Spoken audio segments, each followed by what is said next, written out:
This is Harriet Grayson, your host and producer for Community Culture Showcase. We have a very bunch of interesting guests today about an upcoming play that you can put it on your social calendar as somewhere to be at the end of this month in April. And an interesting guest who I have met only through Zoom. So it is going to be a fun afternoon. So let me introduce my guests. Let them tell us a little bit about themselves and why we should be interested in the upcoming play that they're going to produce. Tell us, Sandy. We've been on together before. Yes, we have, Harriet. And you have been a playwright that I am familiar with in the neighborhood. Exactly. It's such a pleasure to be here again with Faisal as well. Sandra Laub. I'm the playwright and performer for my play that's titled Picking Up Stones, An American Jew's Moral Dilemma. And it is playing at the United Theater in Westerly, Rhode Island, on the last day of April, 29th, April 29th, 2 shows only, 2 p.m. and 7 p.m. And it is just me on stage. It is a monologue, but I have about 20 different characters that I play. You do have a director that I'm also Yes, Emma familiar. Palzere is Yes. directing me. And we've been working very hard. I've been writing the play for the past year, I would say. Mm-hmm. What's the significance of the title? Picking up stones. This is a stone necklace that I picked up on some beach somewhere, somehow. I actually do love to pick up stones. I think stones are very evocative and symbolic of permanence and of impermanence and of the places that I travel to. In the Jewish religion, we put stones on our parents' gravestones. So I pick up stones for peace, for memory, and for love of my parents and for love of a place. But stones have also been picked up in Palestine and in Israel as a way to protest against the occupation in Israel. And that's a hard topic to talk about. Somebody picking up a stone and throwing it in because it's violent, or because it's unprepared, or what makes it? Well, I say one character in the play says Israelis and Palestinians go straight to the emotion. They pick up a stone and throw it right away. That's one of my Israeli characters. But that's all we know, and we're hesitant to talk about it as Jews. I know it's a tough situation to speak about openly, Israel. We can talk about being Orthodox or being Reform or being conservative easily. We can be in the same room. But if we're in the same room and we start talking about Israel, and especially now, what some have called an inflection point in terms of Israeli politics, it's divisive, and I wish that it wouldn't be. And so I wrote this play to start to talk about this topic. And how are you, Faisal? How are you connected to this play and to this playwright? Well, my name is Faisal Saleh. First, I'm the founder and director of the Palestine Museum US in Woodbridge, Connecticut.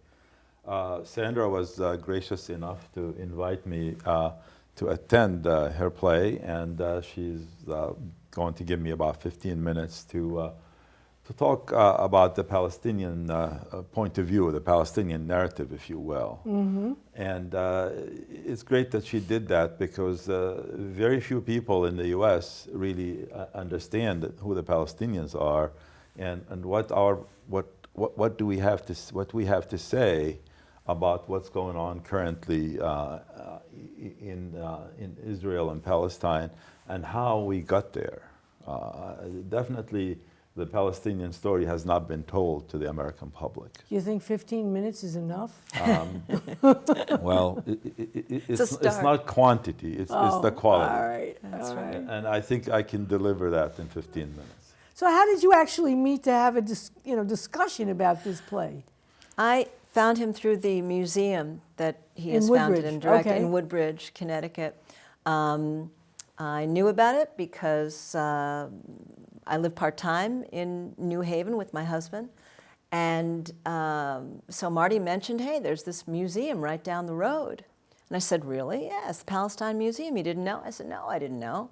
So I looked him up, as we do, on Google, and I found out, I think I wrote to you, or I found out about the webinars that you do every weekend, and I began attending, and I began attending the conversations and the documentary films that Faisal shows and the guest speakers that he has on every week. This is like sometimes Saturday and Sunday, right? Mm-hmm. And I was fascinated. Many of the documentary films are not available anywhere else. So I saw, for example, Tantura, a documentary about an Arab village which in 1948 was taken by force by the Israeli army, and the controversy about what happened to the Arabs living there, and the interviews of Israeli veterans who talk about it. Fascinating documentary film. And you had the Israeli filmmaker, it was an Israeli filmmaker, right, for that one? And he spoke about Alon Schwartz. Alon Schwartz, exactly. So for Faisal to have this filmmaker on to talk about his process, to talk about how difficult it is to get this film on, let's say Netflix, to get a wider view, was really interesting because it was a fine film, very well done, very balanced. And I thought, this is going to find its way into my play, and it has. There's another film called Objector, which he showed and I watched, about a young Israeli veteran who morally refused to serve in the army. And she went to jail for it. She went to prison for it. She was one of only a dozen, maybe, a few years ago, or a few, and now there are more and more. There are maybe 100 objectors. And her family is interviewed, her grandfather is interviewed. He's a very complicated character because he was part of the 48 fight to make the state of Israel. And so he has his perspective on that war and on the creation of Israel. Her mother has another perspective on it. Of course, she's concerned about her daughter. And then her brother is in the film as well. So I was exposed to all of these stories that I didn't know. I didn't know when I went to Israel. Integrate video as well? No. Okay. It's me talking. I see. And maybe we're still in the decision phase, Yep. Emma and I, about putting some slides in, for example, to show the faces of some of the people I portray.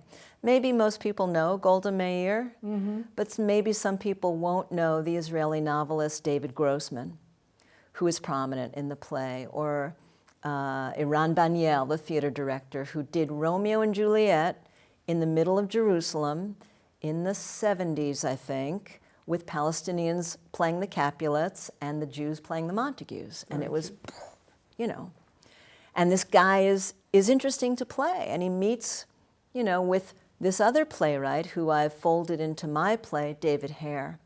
So David Hare took a trip to Israel in 1997, wrote a play about it.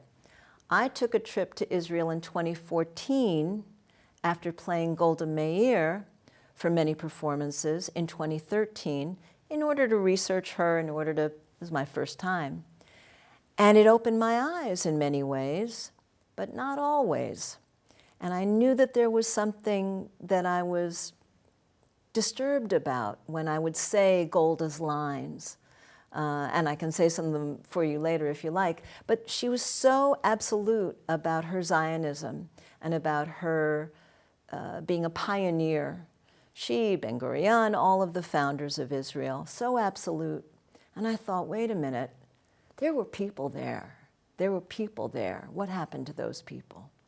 And just the same way as we in the US are starting to look at our history in ways that uncover stories that need to be uncovered in order to tell the truth about who we are. So the framework of the play, to describe for the audience, is that you become different characters, real people. Do you identify yourself as a real person? I'm Sandy. I'm myself. I'm Okay. Sandra. And I talk to the audience. And I talk about my experience where I grew up in my synagogue and who my rabbi was, and my parents are there, and then my mother is there when she comes to see me do my play Golda Meir, and I bring the audience along with me, and I bring the audience along when I go to Israel with Marty, my husband, and I fold in my visits with my cousins, my second, third cousins, who are descendants of my paternal grandmother. She survived Bukovina in Europe. The Nazis wiped everybody else out. She went to Haifa in the early 20th century. My grandma went to Queens, New York. So her descendants are in Israel, and I wanted to meet them. So I introduced the audience to Zvika and to Ami and to the children, and to the children who suffer from PTSD because of being secular Jews in Israel, where they live with a security room. And while Marty and I were there in 2014, the Gaza war started. We were there in the beginning of July. It started, and we know the story. There were teenagers who were killed on both sides. Palestinian teenager killed for revenge, 3 Israeli teenagers killed. And that you could say that the Gaza war was a response to those individual killings. We heard it in the taxi. And we were tourists. So we'd be out in a restaurant, in a cafe. The siren would go off. Everybody would get up, go inside. There'd be a count. There'd be a whatever, 10 count, 15 count. The all clear sounds. Everybody goes back to finish their meal. And it was like nothing. So Faisal, did you provide her with some input given your experiences? Or where is the connection between you, someone who does an awful lot of work with the Palestinian issues, problems, concerns, and the playwright who's about to launch something for the American audience? I didn't give her anything specifically. However, she participated and watched a lot of the programming we did over, a few months' time. So it's just kind of more osmosis than actually having a general, specific link. Yeah, and we had a discussion. I read the play that she sent me, and I said, look, I'm going to sit down and listen to all that stuff. You need to give me an opportunity to respond to some of what I read. Because we do have a different perspective on it, and I need to at least have an opportunity. If I'm just going to sit there, I can't just sit there and ratify with my silence what you said. I have to let you know what I thought of all that information that I heard, and what's, as a Palestinian, what is our position? What's our perspective? What's our story vis-a-vis the Israeli narrative? And that makes it theater even more so. That's in the talk back, Faisal will have, and I said absolutely, 15 minutes at least. Let the audience respond to the play, and then he's got an uninterrupted period of time to respond, which makes it a moment of history right then and there. I don't know that that's ever happened. I've never experienced a play where there are divergent points of view and you incorporate someone's life and their experience to answer that play in a civilized discourse, in a place where you're doing it in real time. You're letting an audience listen in on a true conversation. So I was very happy to have him on board and not be at all defensive. It's my perspective, it's my story. I don't know his, and I'd like to know his. Okay. So with the talkback, you're going to speak for, and is someone else going Vivian to? Zoe is the moderator, Okay. right? She's a child of survivors. Her parents went to Israel in the early days, had a very different, and she'll speak to it, they had a very peaceful coexistence with the Arabs that they knew. And there's a lot of people who say things changed very, very abruptly in 48, again in 67. And I think since then it's been a very, very difficult, rocky road. So Israel's about to celebrate its 75th year of existence. So what's changed?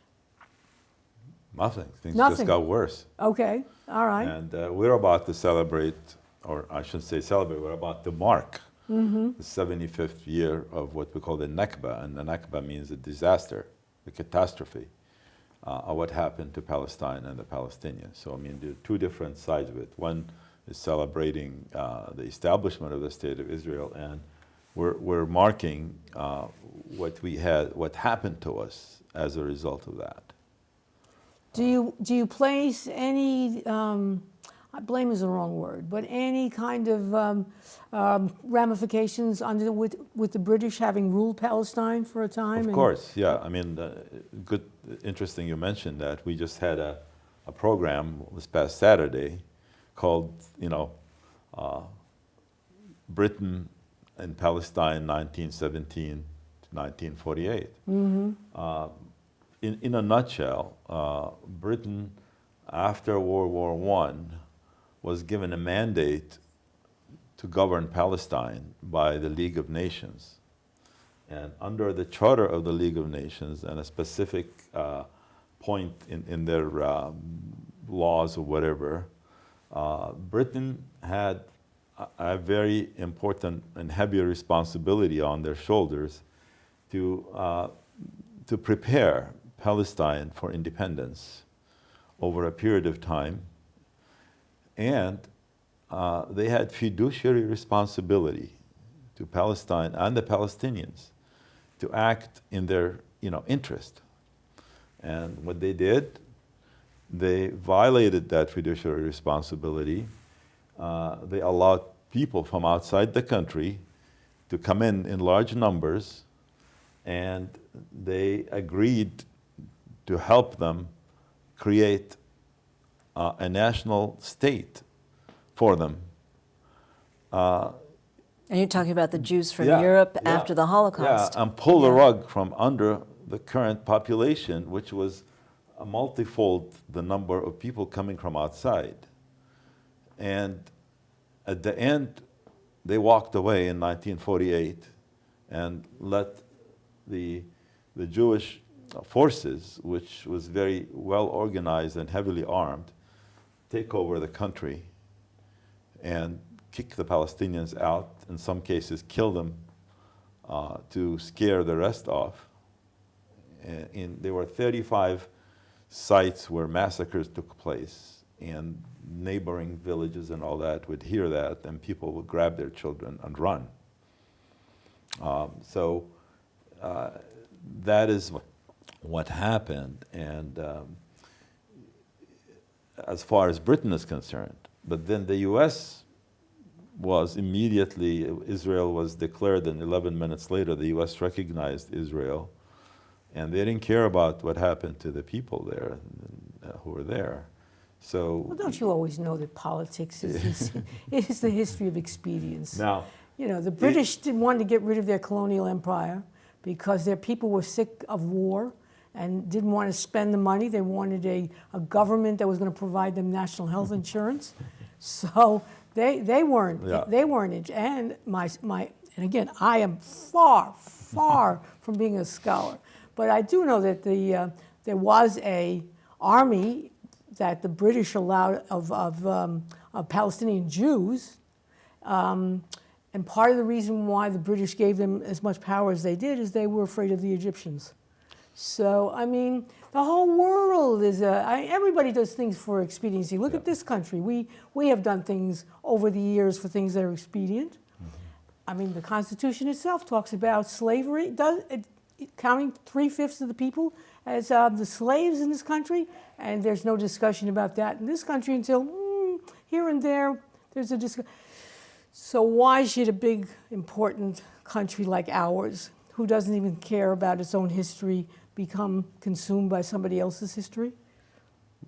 well, I think a good part of it is, is racism. The United States as a country was governed by racism. They didn't care who these Palestinians were. Just like they didn't care about African Americans, and didn't care about a lot of other people around the world. the establishment of the State of Israel was based on a lot of lies that the people were told, and they convinced people that these lies are true. So the biggest lie is that Palestine was a land without people for a people without a land. Well, that was a total lie. Palestine had close to like 1 million people living in it in 1948, and the Jewish population was a minority in relation to that. And another lie is that when the Jewish immigrants came, they turned the desert into bloom. And that was not true. And I have a clip from an Israeli film that we showed 2 weeks ago, where Joseph Weitz, the head of the JNF, the Jewish National Fund, who is like one of the biggest heroes in Israel, who was responsible for acquiring all the land that the Jewish settlements were put on, saying in 1935 or 33 that he and his team went on a visit in the West Bank, what is the West Bank now, and other areas, and he saw the Palestinians tilling the land and farming and turning all the rocky hills into grape groves and having all this agriculture and all the trade and sending and shipping and doing on all that. And he says, where is, he said it made them sick because they felt we don't have anything like that. And where is our land and where is our agriculture? So it is true. I mean, that was confirmation to the fact that there was no desert being turned into bloom by the new immigrants. They were European Jews. They had no farming experience, even prior to the Holocaust, right? But how do you take a different narrative, like what is being presented, and how do you put that into a play? As a playwright, how do you absorb You let it come that? through a character. So you create characters. I take a character. His name is Haider Abu Selah. Haider Abu Selah, yeah. And he was a very prominent Palestinian nationalist, head of the movement in the late 90s. This was when Yasser Arafat was still around. And there was much controversy over Arafat's leadership, of course. But this man appeared to be one of the most thoughtful. And he says, I was in Washington 20 months negotiating, and I would like you to listen to my accent now, yeah? Because I'll give you some of it, right? He says, I was in Washington for 20 months negotiating, and I know how Israelis think. Their position has never changed. All they are doing is using physical facts to establish their presence in the land, and then treating it as a fait accompli. It's a strategy, nothing more. So when you shift from character to character, you change your clothes, you wear a different hat, you put a lapel, a flower in your... Just the accent. Just the accent. So you have to... Is there much of a distinction between all of those Middle Eastern accents? It's tough, Harriet, it's tough. So this R, which is such a different Israeli R, right? War. Every couple of years, we have to fight a war, right? I have an American character who says, I think she was still guilty about the war. And then the Palestinian has a little bit more about war. So how do you... So I'm a school teacher, Harriet. Okay, so you train and I your have ear? 8 hours of the day where I'm devoted to my children. And you know what I do the other 8 hours of the day? And I know we're all busy. I study my script and I study these accents. And I try as best I can to differentiate and tell the story from these different perspectives, which are their opinions. I try, look, I know that there's a morality. I know that there are dual moralities. There's the terrible, tremendous trauma of continual victimization of Jews. They needed a home.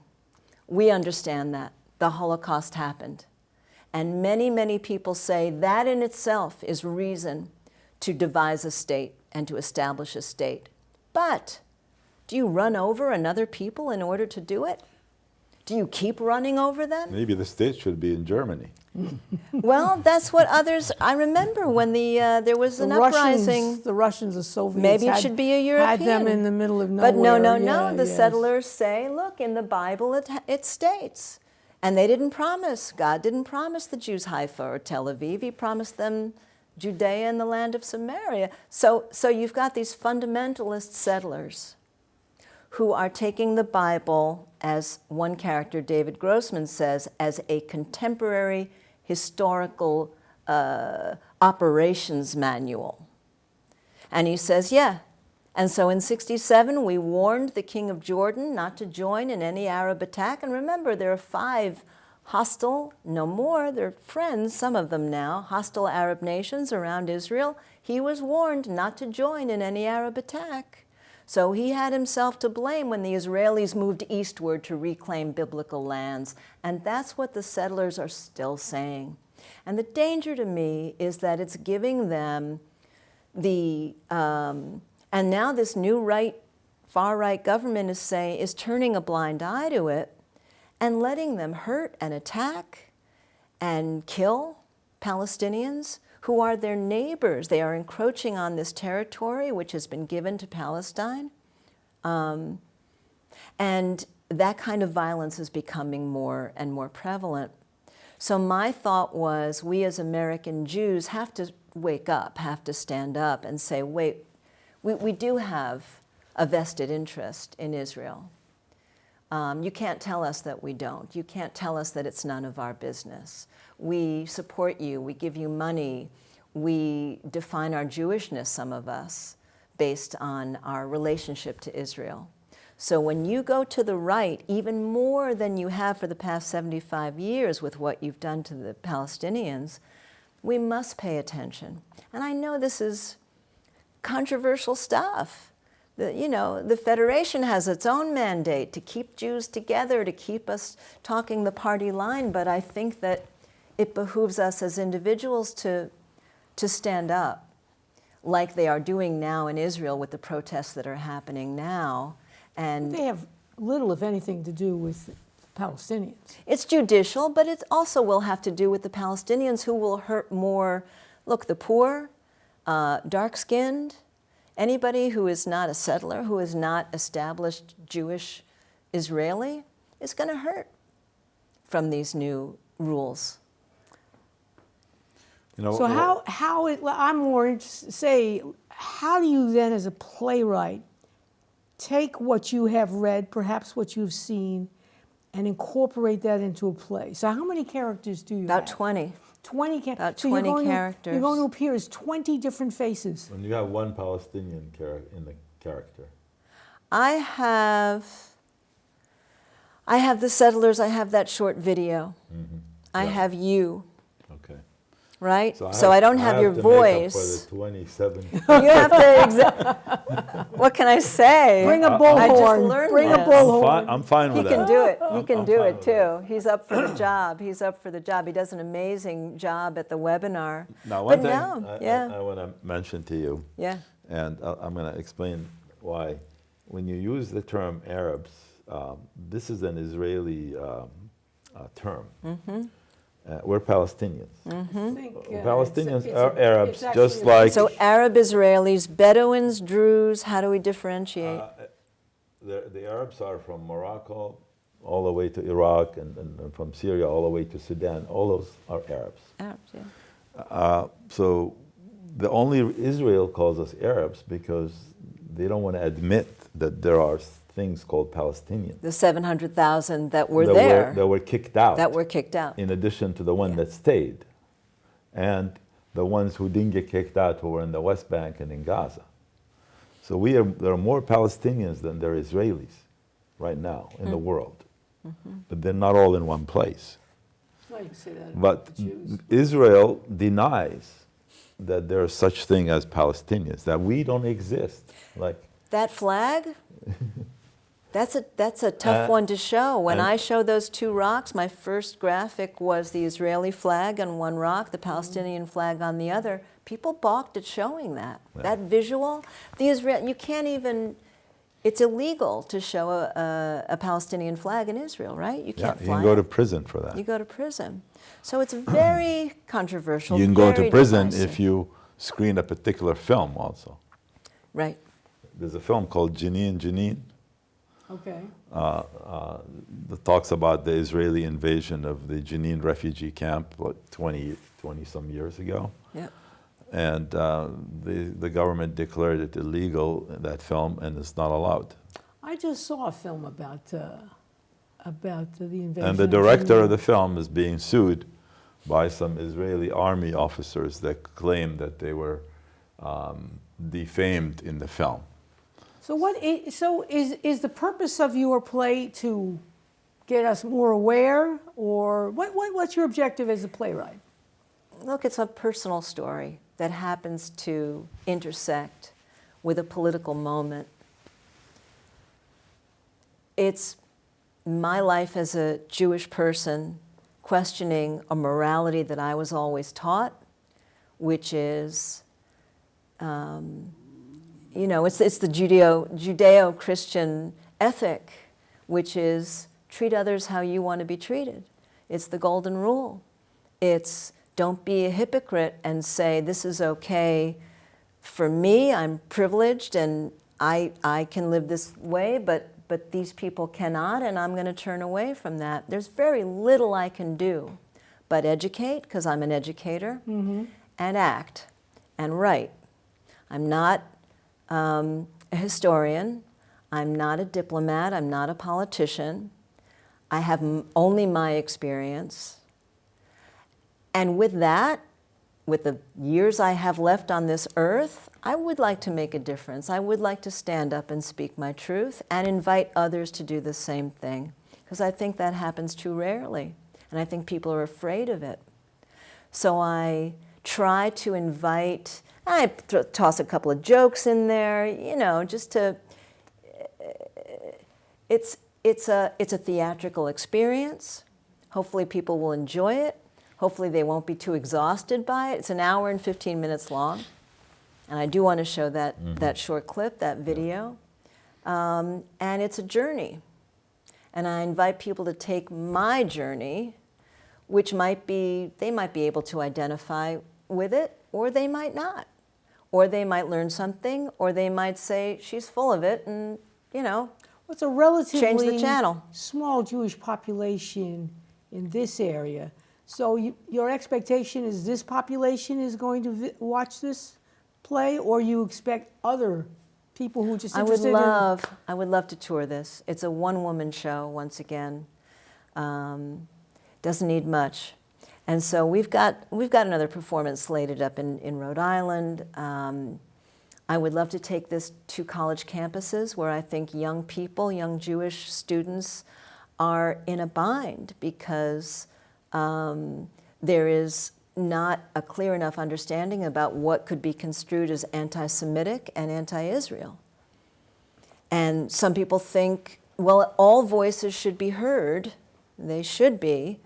And at the same time, one must know anti-Semitism, because it is on the rise, is different from disagreeing or critiquing Israeli policies. And I think we've got to support our young people, our young Jewish people. I think that there's brainwashing that goes around and around and around because it suits the powers that be. And my job as an educator and as a reader early on was to wake up and not be brainwashed to the party line. And so when Faisal educated me about this other narrative, I was able to fold it into the play in ways that include some characters, Is it even? No, it's not. Sorry, that's why you're there. It's climbing a mountain for me. It is 20 characters, and it is an hour and 15 minutes on stage with just me holding the audience. I've done it with Golda from Golda's Balcony, but that was a character, and that was somebody else's brilliant script. This is mine. Right. So I'm a little nervous, but I'm excited, and I have a lot of support from Emma, from the Emerson Collective Theater. Are they the producers? They are helping me to produce it. The United Theater has been fabulous in terms of allowing us to be in this beautiful community space. So I would love to take it anywhere that, in fact, somebody from Providence is coming to do a little film of me and my process, and we'll see if that helps take it places. Yeah. So how did you go from going on a visit to see some third, fourth cousins to sitting down and writing a play? I was asked to. It's always nice to be asked. Okay. I have a relationship with Lifelong Learning Collaborative in Providence, run by Jane Adler. And she asked me to do first Golda's Balcony as a Zoom during the pandemic. And I thought, how do I do that in a frame? You know, I did this as a staged play. She said, you'll figure it out. So I did. And it was seen by 300 devices, which means maybe more people saw it. And so that was cool. I was able to do that in costume, set up my living room. Then she asked me to do something else. And I did my second play, the Mrs. Campbell, Mr. Shaw, which is that two-person play. Right. And we did that on Zoom. Right. And that seemed to work. And she said, hey, why don't you do one more? So I did a third. I did an adaptation of Nora Ephron's play, Imaginary Friends, which is also a political play. It's about Lillian Hellman and Mary, I am blocking on her name, the novelist. And it's a great play. And I carved it out and I adapted it for 3 actors, just 3 actors. It had been a musical off-Broadway. And she said, well, we like what you do, Sandy, and we'd like you to do something else. And this was in May of last year, May of 22. So I was racking my brains and trying to think of something that would be a good vehicle for me and that would be suitable for one person in a frame, because they wanted it Zoom again. And I looked on my bookshelf and I looked at poetry, nah. And I came across David Hare's play, Via Dolorosa. And I reread it. I'd had it since I began memorizing Golda's Balcony. And it was the story of his trip in 1997 to Israel, where he does incorporate the Palestinian point of view. And he interviews some Palestinian people, as well as settlers, as well as other luminaries, Shulamit Aloni, and a radical from that time. And I thought, wow, I'd like to do this play, but I don't want to do all of it. I want to do pieces of it. Because no one else met with David Grossman at that moment in time, or Iran Banyel, or Benny Begin, right, the son of Menachem Begin. All I did was meet my cousins. So can I get permission from his publisher, and I did, to cut some of those, maybe 8 little bits, into what I count as maybe 30 bigger bits of my own play. And I did that. And it's interwoven in sections. It also has moments of contemporary history. January 10th, when this new security chief did the same thing Ariel Sharon did in the year 2000, walked onto the Temple Mount, this time without riot police. But look how history echoes. So I put that in. That year in May, the Palestinian journalist Shireen Abu Akleh was killed. She was wearing a bright blue press vest. And at first Israel denied, oh, maybe it was even a Palestinian bullet that killed her. Well, how could that be? And on social media, I had friends who were saying, of course Israel killed her. Are you kidding? Of course Israel killed her. And I had an emotional reaction. How could that be? Is Israel like Crown Prince Salman, who killed Jamal Khashoggi and had his body cut? I mean, it was inconceivable for me to think of Israel as doing that. So that really got the spark going. That was May of 2022. Then in September of that year, as I was writing the play, Israel owned up to it.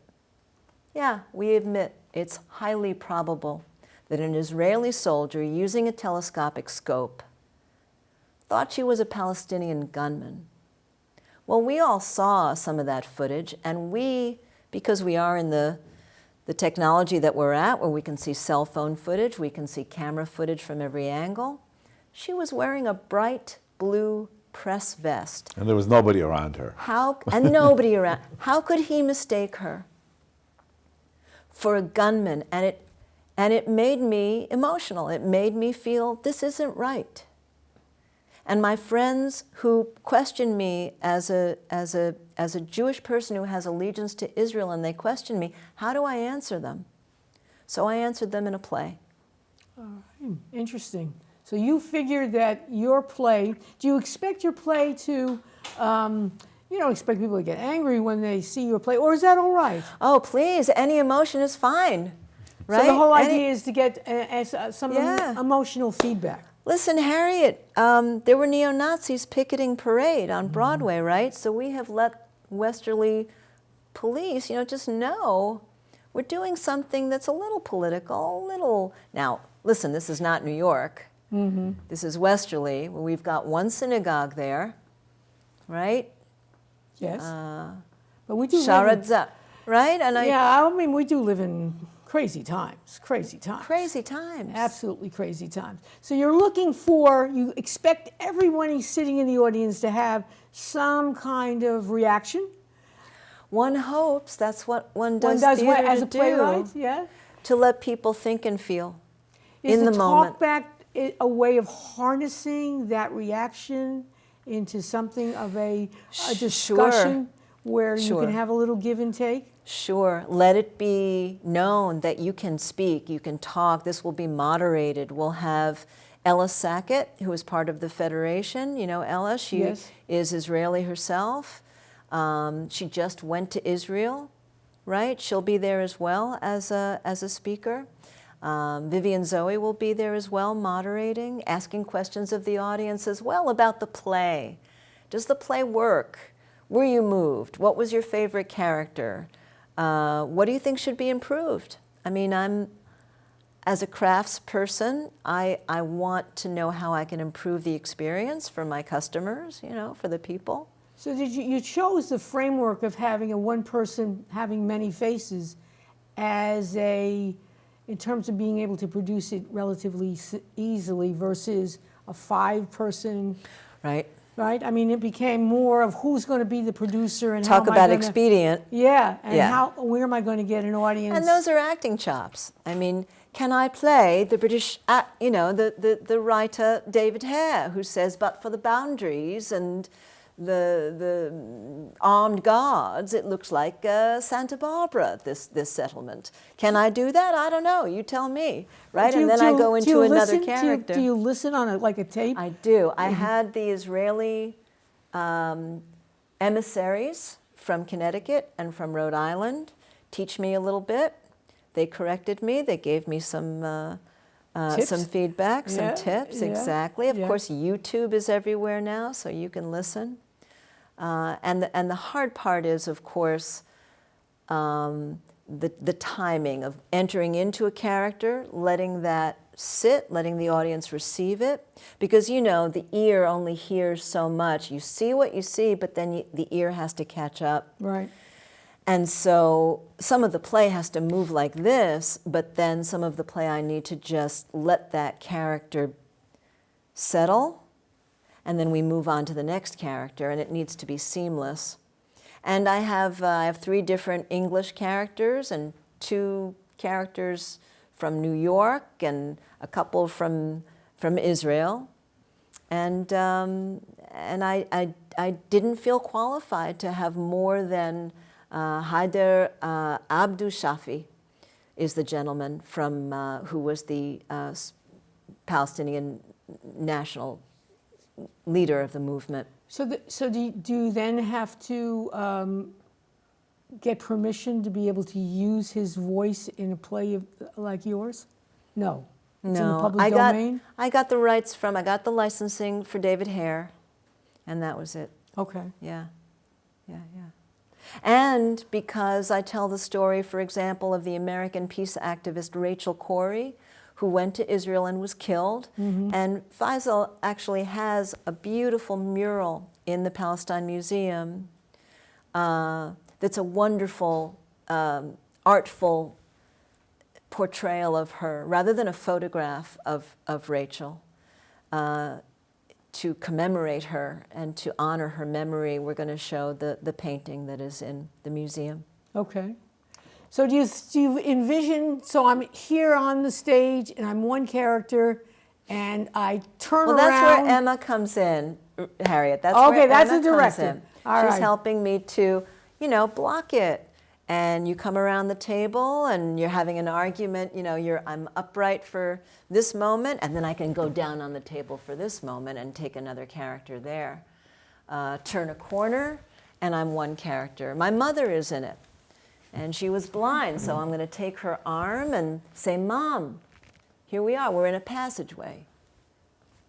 To your right, there's a display case. And they think it's a museum with the chains and the manacles and the card that says these chains held slaves brought from Ghana to Bristol as part of the triangle trade. My mother says, that's it. That's all they got. They got some work to do here, So everybody's still grappling. So is your expectation that you might add some characters or delete some characters as this evolves into being seen in public? No. I keep honing it, using as few words as possible to give the picture that I want to give. So I revise every day. Oh. I revise every day. Well, I'm a writer, so it's I like, know what that means. I know, right? I know. You're never satisfied. It's never what Flaubert satisfied. said, right? Yeah. It's every single word. It's a living document. Yeah. Yeah. Well, a play more so And than a book. the audience will tell me as well. Yeah. You'll be able to see their faces. I added a joke. I don't know if both jokes will go over like lead balloons. I'll take them both out, You'll laugh. You'll be in the audience, so maybe you'll laugh. I know the gallery space that you're going to perform Yeah. in. So are you looking like I'm just trying to picture in my own mind, kind of a semicircle of chairs? No. No, Then the you in audience, center? we've got this oblong, it's like this parallelogram. It's a very shallow stage, behind which are windows that look out to westerly, that actually look out to the sidewalk. Right. In the best of all possible worlds, I would love to do that and be able to have it be a true community, but we're filming it. There's going to be bouncing light, so we'll probably hang a black or some kind of curtain on that window. And on the walls of the gallery, Tony, the executive director at the United, has told me, and there's the graphic of... Picking up stones. Yep, at the United Theater on April 29th, 2 and 7 p.m., there will be Westerly High School student art on the walls of the gallery where we're performing, which is, it's perfect. Not necessarily directed toward the theme No, of yours. just happens to be there. Just the kids and their art class. Right, And yes. which is cool because children are very much a part of the play. The 368 Palestinian children killed in the single month of July when we were there in 2014. So there's children all over the world. How do you pick and choose which children you're going to cry for? Well, in this play, We want you maybe it's yes. Palestinian children. Yeah. Exactly. And the audience, look, we don't have a lot of lighting, so it won't You be don't dark. really have a stage per se. There's a raised level. The stage Okay. is about like this. Okay. We do have stones that I'm going to play with. Okay. Play with, build, shape, deal with, and there'll be an aisle. But I'll be able to see the audience. There's no lights that will blind me, so I will be able to see audience and really relate to them.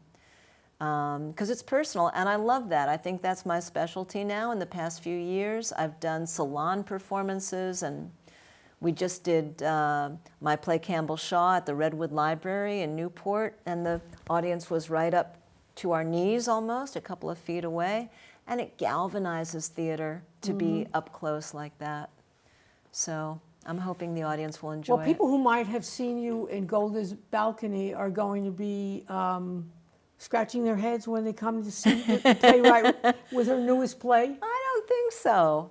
I think I find, you got to find yourself in every character you play. I mean, I think to go down deep into the character. So Golda's morality, and I learned awful things about her. Just While awful you're doing things. the play or after the play? Afterwards. I mean, and I also know that she was traumatized as a child because of the pogroms she experienced in Ukraine. So the humanity of theater, which involves the whole person, the dark and the light, the good and the bad, the contradictions, which I loved about playing Golda, is what people will see in the Sandra Laub who is on stage presenting all these contradictions and questions, right? Yeah. And that's, if I can get people to think and feel and question a little bit. Well, you have established, as I would think, a certain kind of reputation for the people that you've played on the stage, like Golda Meir, like Mrs. Shaw. That this strong, opinionated women. Okay, Yeah. so that's the piece that you're going to capture and bring to the audience again in this newest play? I think they'll see me, and yeah, I guess it does take some strength to stand up there on stage and think that you have something interesting to say that people want to pay attention to. So that's a kind of listen to me. But I invite people through memory, right? So come with me, and there's this memory that I have, and maybe it'll spark a memory that you have. And then come with me through this history, and then come meet these characters. And come consider this news, because I'm hearing the same news you're hearing, and here's what I think about it. Do you think about it the same way? Do you care about it? I don't. So I think do you update it as the events? I have updated. Okay, as the events have just unfolded of late. Yeah, at January of 23, when the protests started. But there's only so much I can update, and I don't know what's going to happen. Is Netanyahu going to back down from his judicial reform? I don't know what's going to happen.